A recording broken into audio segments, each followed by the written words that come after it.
Good evening, everyone. My name is Dr. Spirit.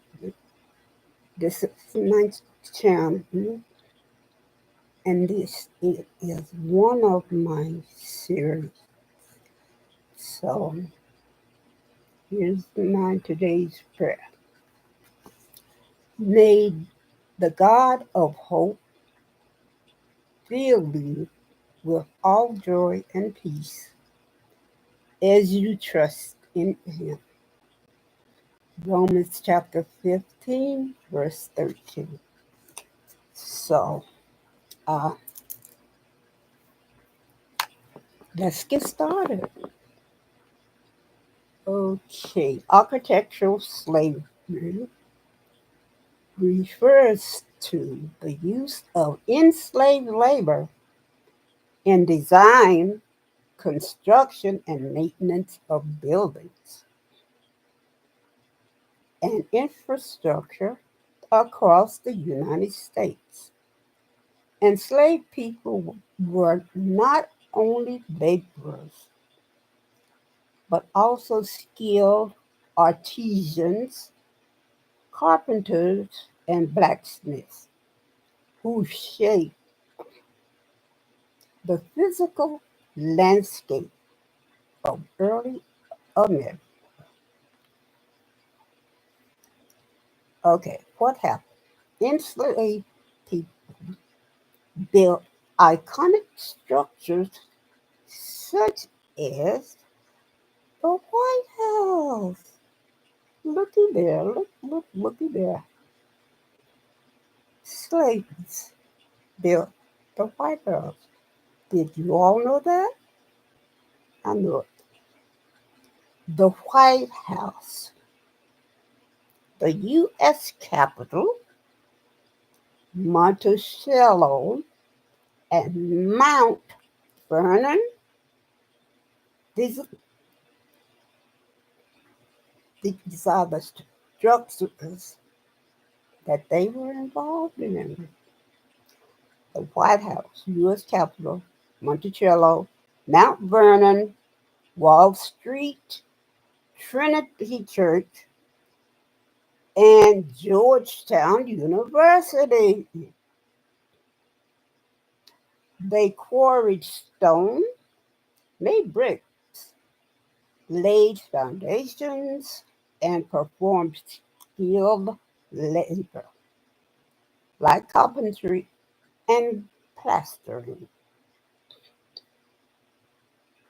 where southern plantations, slave quarters, mansions, and agricultural infrastructure.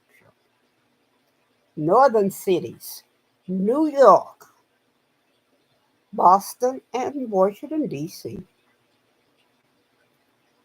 often overlooked and slavery narratives. Yes, it has. Universities and churches, Harvard, Georgetown, and Trinity Church were built or funded through slavery. When? From the excuse me, from the 1600s to the mid 1800s, especially during the colonial and antebellum periods, continued until emancipation in 1865, though many structures built by enslaved people still stand today. Why? Of course, economic exploitation. Again, slavery provided cheap, that word again, skilled labor, an expansion of American infrastructure, and slave labor was essential to building the nation's political, economic, and cultural center.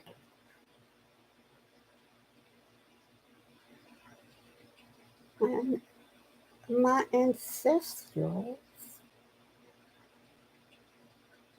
actually did build America. I knew it. Did you? Denial of African expression. Enslaved artisans were often forced to suppress African architectural traditions.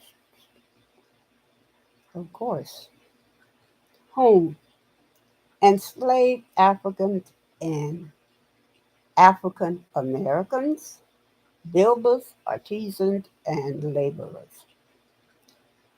European architects and landowners, beneficiaries of enslaved labor, institutions, universities, churches, and government buildings that still benefit from these legacies. Of course, implementation, skilled labor, enslaved people were trained in masonry, carpentry, and metalwork. Forced labor often under brutal conditions with no compensation. Architectural suppression, African design elements were discouraged, though some survived in forms like the shotgun house. Yeah, oh yeah, I knew about that. In summary, enslaved people were central to American architecture. They actually built America, not just as laborers, but as creators. Their contributions are embedded in the nation's most iconic buildings. Way to go, my ancestors.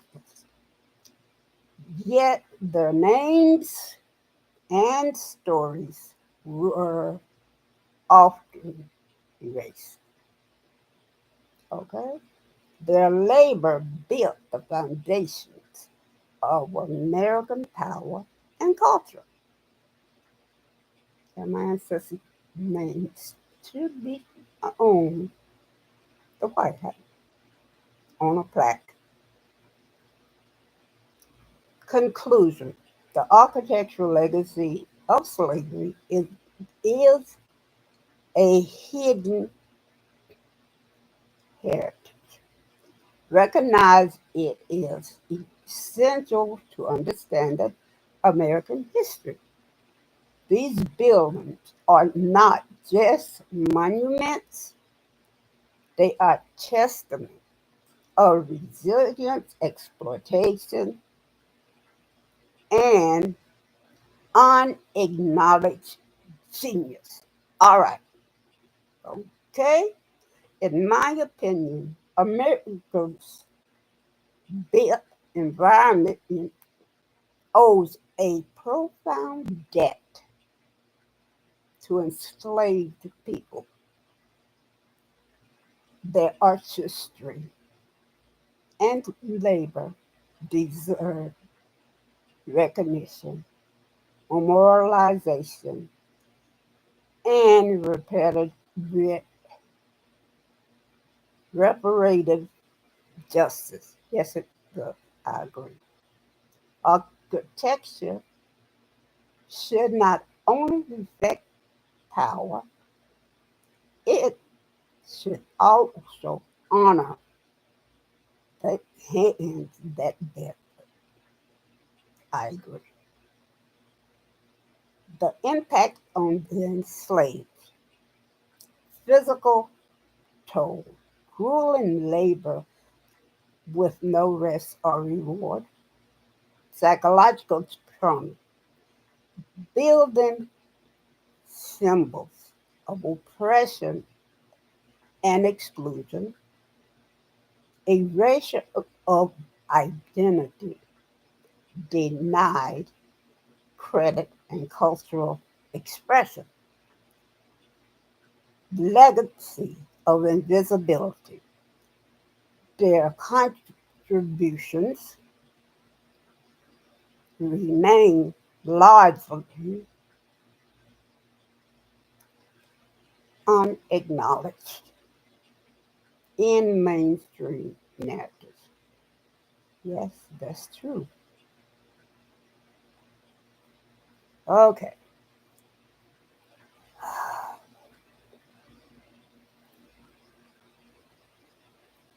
With me, I always knew that with slavery,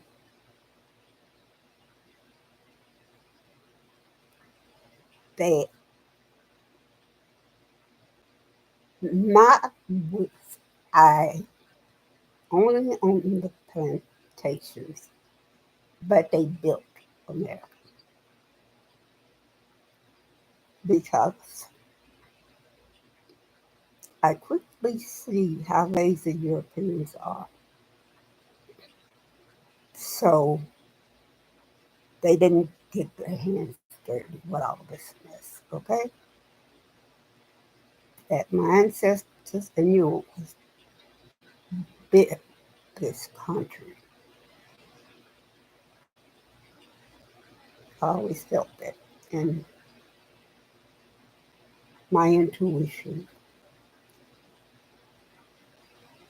Now, with my research, it is the truth, and it's transparent, and it's honest. You see what the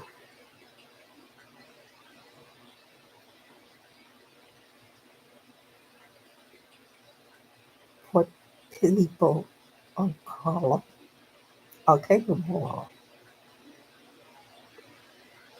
So, uh, take this information to heart and know that it is transparent and honest.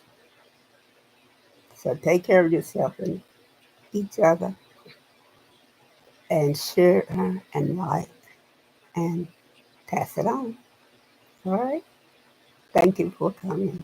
Good night. Namaste. Thank you.